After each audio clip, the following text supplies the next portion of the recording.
എന്നല്ല. അഞ്ചാമതായിട്ട് മലയ്ക്ക് പോകുന്ന വ്യക്തികൾ വ്രതമെടുക്കുന്ന സമയത്ത് മുദ്രമാല പൊട്ടുന്നത് സാധാരണയായിട്ട് കാണാറുണ്ട്. മുദ്രമാല കുഞ്ഞുങ്ങൾക്കൊക്കെ പൊട്ടുന്നുണ്ട്, അല്ലെങ്കിൽ കഠിനമായി ജോലി ചെയ്യുന്ന വ്യക്തികൾക്ക് മാല പൊട്ടുന്നുണ്ട്. അങ്ങനെ പൊട്ടിക്കഴിഞ്ഞാൽ എന്ത് ചെയ്യണം? പലർക്കും ചിലപ്പോൾ മാനസികമായിട്ട് വിഷമമുണ്ടായി, എൻ്റെ വ്രതം തെറ്റിയത് കൊണ്ടാണോ ഞാൻ, ചിലപ്പോൾ ആത്മാർത്ഥമായിട്ടും കഠിന വ്രതമെടുക്കുന്ന വ്യക്തികളായിരിക്കും. ചിലപ്പോൾ മാലയുടെ ക്വാളിറ്റിയുടെ കുറവ് കൊണ്ടോ, അല്ലെങ്കിൽ പഴയ മാലയുടെ ഇപ്പോഴത്തെ ഒരുപാട് വ്യത്യാസം വരുന്നുണ്ട്. അപ്പോൾ അങ്ങനെ എന്തെങ്കിലും കാരണത്താൽ പൊട്ടുന്നതായിരിക്കാം. അപ്പോൾ അങ്ങനെ അഥവാ പൊട്ടിക്കഴിഞ്ഞാൽ പേടിക്കേണ്ട ആവശ്യമൊന്നുമില്ല.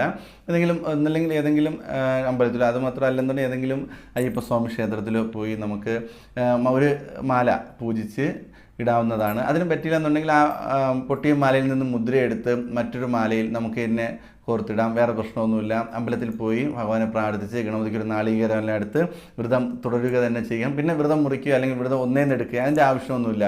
മാല ധരിക്കുമ്പോൾ രുദ്രാക്ഷമാല അല്ലെങ്കിൽ തുളസിമാല, ചന്ദനമാല എന്നിങ്ങനെയുള്ള നല്ല മാലകൾ ധരിക്കുക.